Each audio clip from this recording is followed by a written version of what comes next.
Bom dia, eu sou Flávio Gomes de Barros e estamos juntos em mais um domingo. Aqui comigo, o engenheiro civil, ex-presidente da Companhia de Água e Saneamento de Alagoas, a Casal, e diretor da Associação Brasileira de Engenharia Sanitária. Atualmente, ele é diretor da AMEC, Engenharia e Consultoria. Hoje, ele fala sobre o marco legal do saneamento. Bom dia, Álvaro Menezes. Bom dia, Flávio. É um prazer mais uma vez estar aqui. Obrigado em nome da Associação Brasileira de Engenharia Sanitária pelo convite. Nós que agradecemos a sua participação. Álvaro, veja bem, você poderia nos explicar logo na abertura do que é que se trata esse marco legal do saneamento? Sim, vamos tentar contextualizar, usando o nome do seu programa, a importância do marco legal de saneamento para os serviços de saneamento no Brasil desde 2020. O Brasil tinha um chamado marco regulatório, que foi sancionado em 2007, tá? E que tinha uma série de necessidades de ajustes. A partir de 2017, no governo Temer ainda, começaram várias discussões, a ABS participou ativamente dessas discussões, que visaram criar um novo marco regulatório, criar uma estrutura que facilitasse mais a participação do setor privado, já que as companhias estaduais de saneamento, que ainda dominam o mercado em termos de atendimento à população e número de municípios, elas esgotaram sua capacidade de atendimento. Isso eu faço até um parêntese inicialmente, até porque trabalhei 30 anos em companhia de saneamento. Elas esgotaram sua capacidade porque o modelo se esgotou, né? O modelo criado lá na década de 60, início da década de 70 do Planasa, ele atingiu o seu limite. As companhias de saneamento já não tinham mais, e não têm algumas delas ainda, como atender as suas comunidades, as comunidades para quem trabalham. Então, o novo marco regulatório ele veio com esse sentido. Ampliar as possibilidades de participação do setor privado, melhorar a regulação no Brasil, que é um ponto muito importante também para a prestação do serviço, seja por entidade pública ou por entidade privada. E aí, esse marco regulatório, ele também trouxe algumas polêmicas, tá? E uma delas foi exatamente a partir da sua sanção em 2020, quase que impedir as companhias de saneamento de continuarem a prestação de serviço, né? Limitou a contratação de programa, ou seja, a contratação com os municípios, ou praticamente proibiu, né? E direcionou muito, tá? Eu diria assim, as finalidades do novo marco regulatório para que sempre o operador a ser escolhido fosse um operador privado. E aí a ABS, tá? E eu também particularmente acho que esse não é o modelo que a gente precisa, tá? Eu acho que tem espaço para todo mundo. O Brasil já tem empresas privadas operando municípios desde 1995 e com excelentes resultados, tá? Existem companhias de saneamento estaduais também, poucas, é claro, que conseguem também apresentar bons resultados, e mesmo aquelas que apresentam bons resultados precisam rever os seus modelos, porque uma coisa básica, Flávio, é o tamanho delas, tá?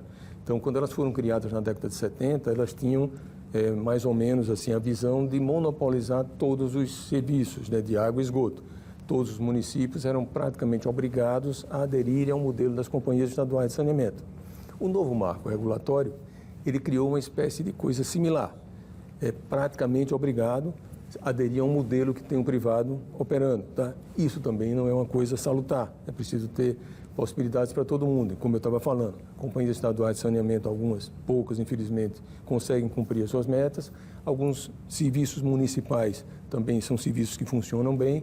Então, não há necessidade de fazer o que o marco regulatório tentou fazer, que foi impor um modelo único. Isso eu diria que foi assim, o ponto que criou mais distensões e dissenso dentro da implantação do marco regulatório. Mas ele foi muito importante para o setor, só para concluir essa primeira fase do nosso encontro, porque ele fez com que as companhias de saneamento despertassem para a necessidade de sair do seu ponto de conforto, da sua situação tranquila, né? Que viviam em que podiam simplesmente acertar com o prefeito e passar a operar aquela cidade. Ou negociar com o prefeito e dizer, não, eu não vou lhe atender agora, só vou lhe atender daqui a 10 anos, tá? E a comunidade ficar esperando pelo serviço. O novo marco regulatório provocou uma agitação muito importante no setor de saneamento. E por que tanta polêmica agora no início do governo Lula, com alterações que foram feitas? Essas polêmicas, eu diria também que, no meu modo de ver, e a ABS também tem visto assim, elas são polêmicas salutares, são polêmicas importantes para você rever coisas que ficaram pendentes das discussões do marco regulatório implantado com a Lei 14.026 em 2020. Uma das questões foi exatamente esse direcionamento para que todos os serviços praticamente tivessem que ser operados por empresas privadas, né? Os decretos 11.466, 11.467, editados agora em 5 de abril deste ano, no governo Lula, eles, assim, eu diria assim, no modo de ver da gente e da própria ABS, eles criaram um problema a mais que já estava, no meu modo de ver, caminhando para ser superado, né? Eles possibilitaram que companhias de saneamento ineficientes, que existem, tá? Elas continuassem tentando encontrar uma saída no modelo anterior. Qual é o modelo anterior? Convencer o prefeito de que elas podem continuar operando via um contrato de programa, tá? Mesmo que tenham que comprovar a capacidade econômica e financeira, a gente sabe que esses ajustes de comprovação entre entes governamentais, muitas vezes eles não são assim tão objetivos, tão efetivos, tá? Então, eu acho que isso foi um ponto frágil dos decretos que foram editados. Mas eu diria também que, apesar deles, tá, o mercado de saneamento, até pelo que eu falei há pouco sobre o marco regulatório da 14.026, ele já vem num processo de agitação positiva que esses decretos eu acho que não vão afetar tanto assim.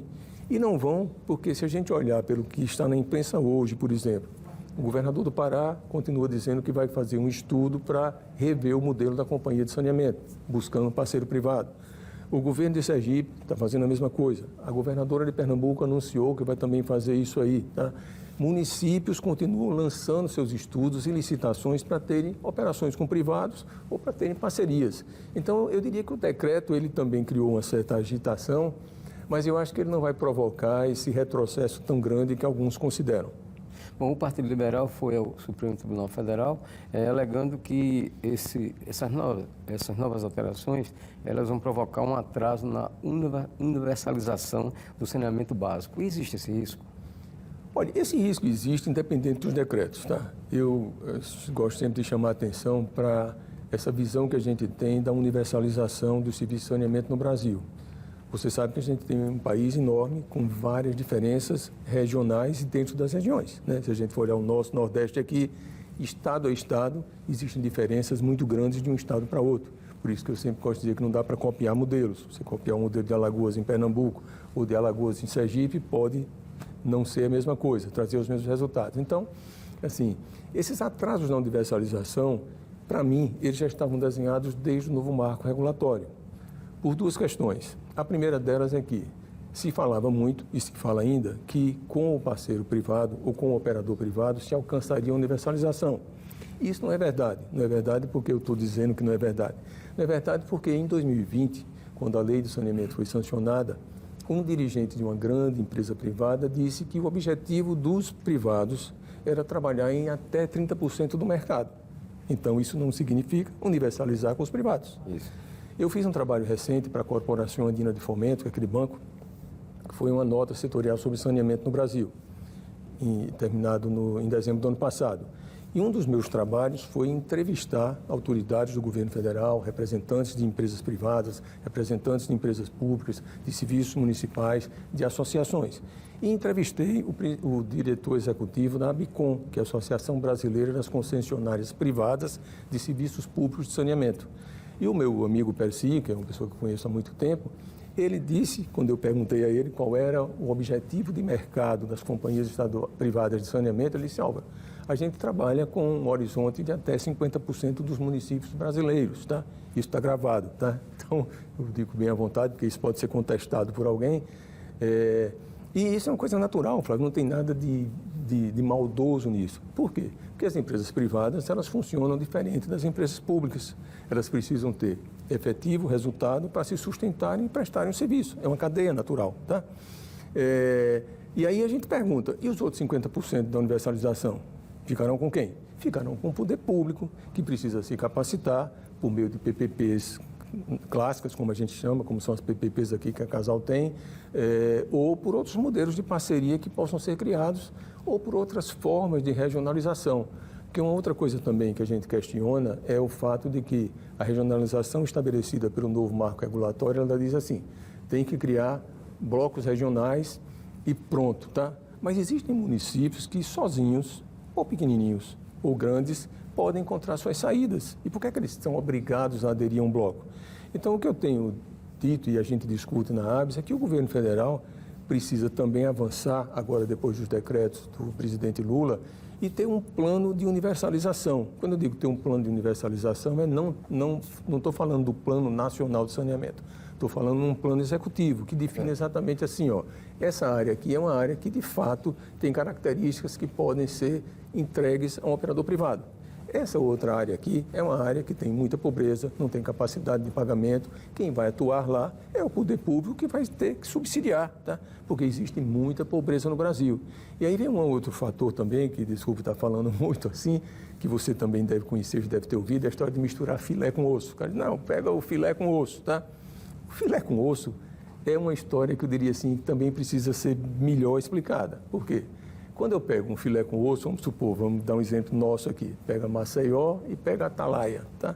Pronto. Maceió é o filé. O cara vai primeiro saborear o filé, que é natural, porque o filé que dá sustância a ele. O filé que faz com que ele se sustente. Depois que ele tiver sustentado com o filé que ele trabalhou, ele vai lá em Atalaia, né?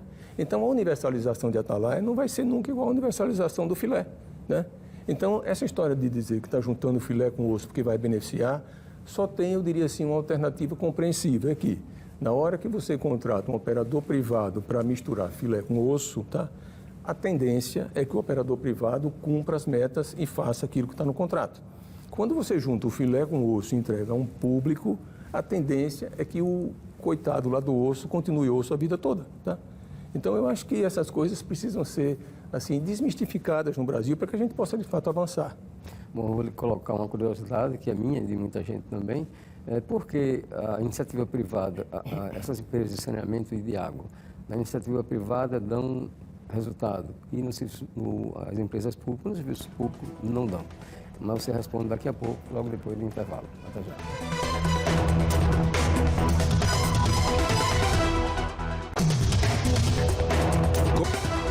Estamos de volta com o programa Contextualizando. Aqui comigo o consultor ambiental Álvaro Menezes.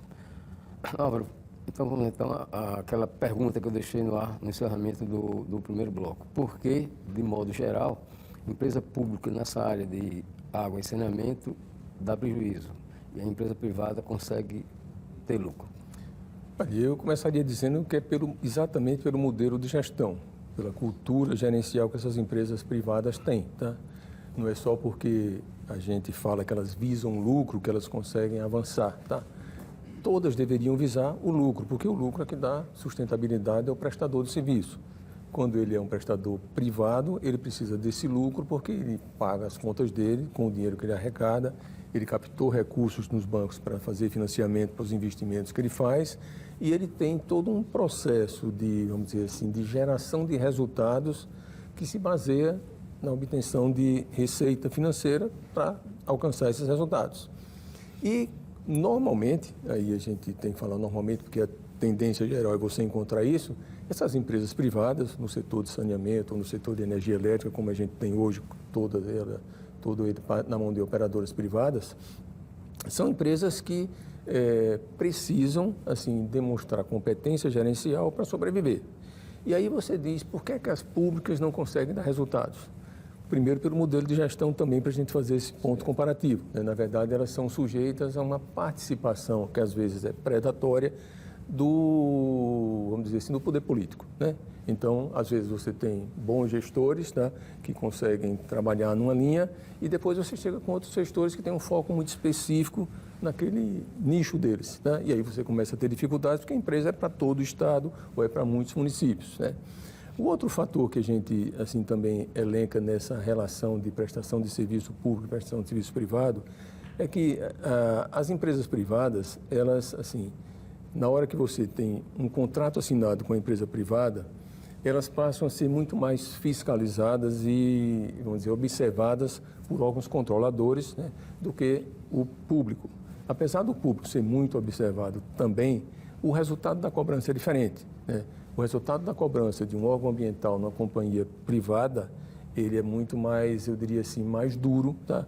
E de efeitos mais visíveis. Na pública, tá? Ele parece ser duro, mas os efeitos são diluídos ao longo dos entendimentos entre os mesmos agentes, porque o agente público que está operando é o mesmo agente público que cobra e controla, tá? Então, isso cria uma dificuldade para o operador público, tá, de se manter numa sequência de prestação de serviço.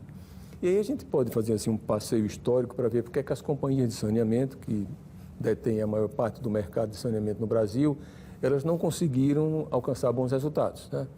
Elas começaram com um desenho muito bom, um desenho bem privilegiado, de você ter quase que a obrigação, como eu falei no início, dos municípios se associarem a elas, né, terem contrato com elas, e o desenho de criação de modelagem financeira para elas era de existência de fundos que permitissem que, para aqueles mais pobres, elas pudessem prestar o serviço com um subsídio que viria desses fundos, né? E isso nunca aconteceu, porque no começo da prestação do serviço das companhias estaduais de saneamento, o normal era o poder público estadual não pagar, o poder público municipal não pagar, o poder público federal não pagar. Lá pela década de 90, eles começaram a pagar e hoje alguns pagam regularmente, com algumas falhas ainda. Então, isso abriu um vazio, vamos dizer assim, financeiro difícil de ser recuperado. E, volto ao ponto que eu falei há pouco, ao longo do tempo, muitas delas foram mal utilizadas com interesses políticos eleitorais e aí quebraram, tá? Tem prejuízos acumulados muito grandes.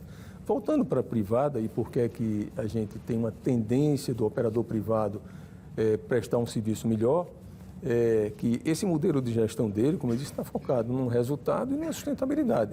Se aquilo não dá resultado, ele tem duas saídas, ou ele vende o negócio dele para outro, ou ele fecha, tá? Porque ele não tem como continuar operando. Então, ele mesmo busca soluções. Então, quando um privado assume, isso aí eu tenho visto até mais depois que virei consultor, porque tenho trabalhado muito para empresas privadas, o que é que o cara faz? Ele vai atrás das possibilidades de correção das ineficiências que o operador anterior tinha. Então, ele vai trocar hidrômetro, ele vai atualizar o cadastro, para ele saber quem é que está na planta dele.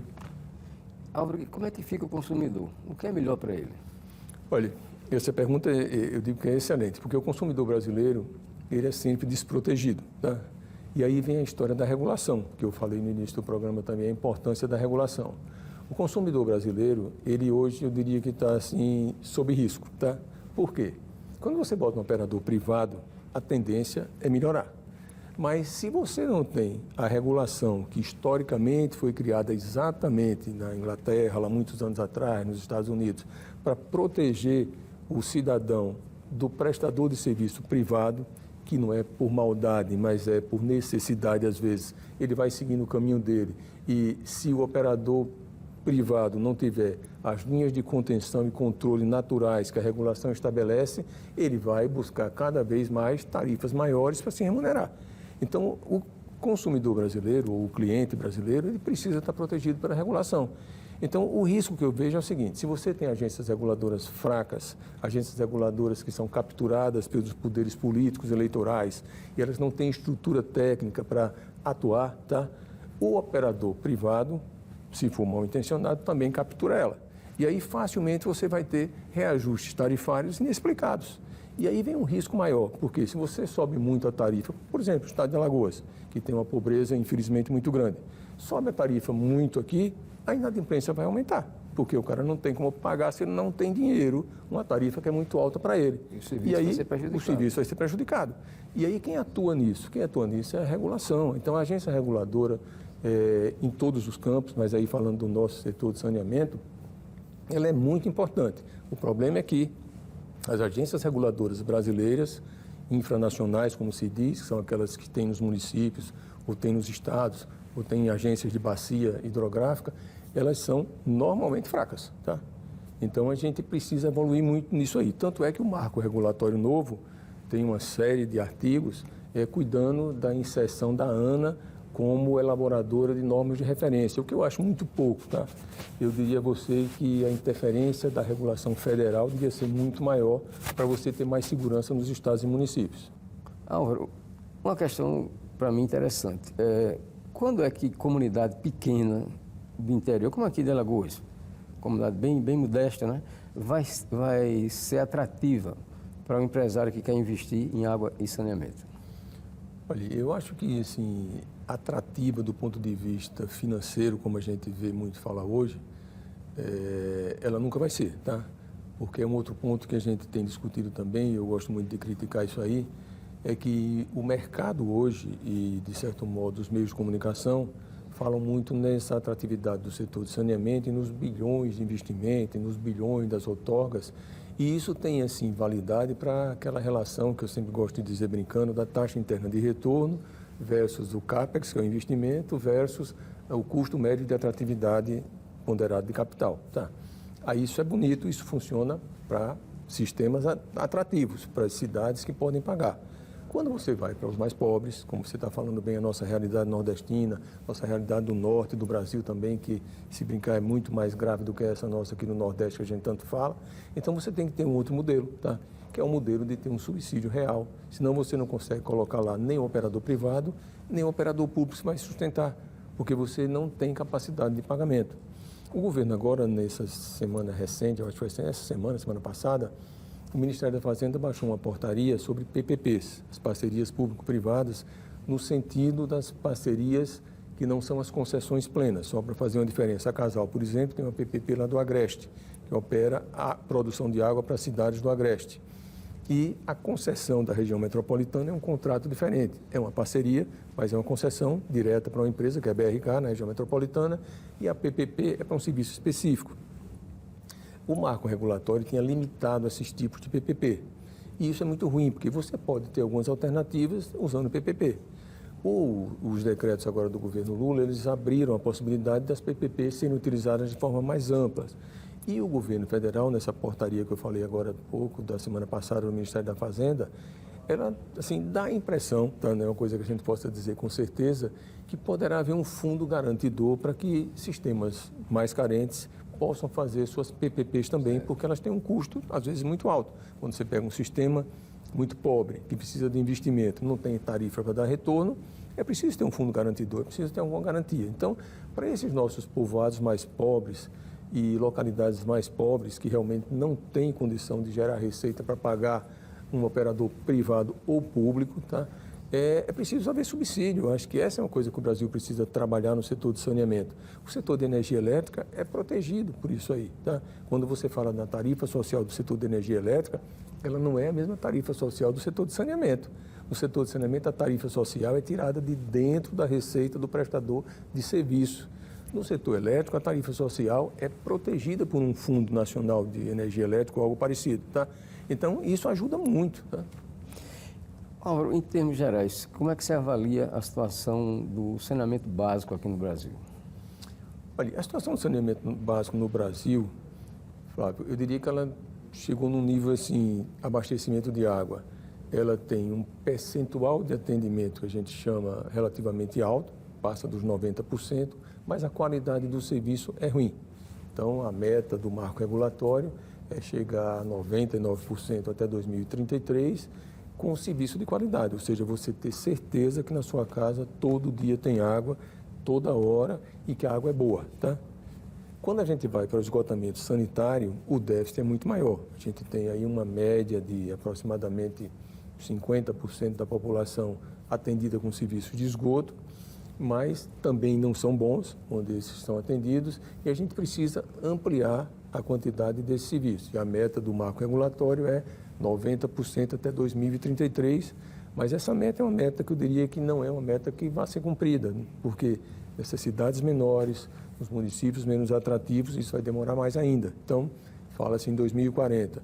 O que eu acho é o seguinte, é que a gente precisa continuar com o que está sendo feito, não só de investimentos, mas com a busca de novos modelos, com a implantação de novos modelos, com a possibilidade de se estudar e se implantar um subsídio para atender os mais pobres, para que a gente faça, de fato, uma universalização à brasileira.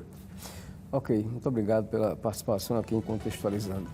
Você pode rever essa entrevista no YouTube da TV Pajuçara. O programa Contextualizando deste domingo termina por aqui. Um ótimo final de semana para todos.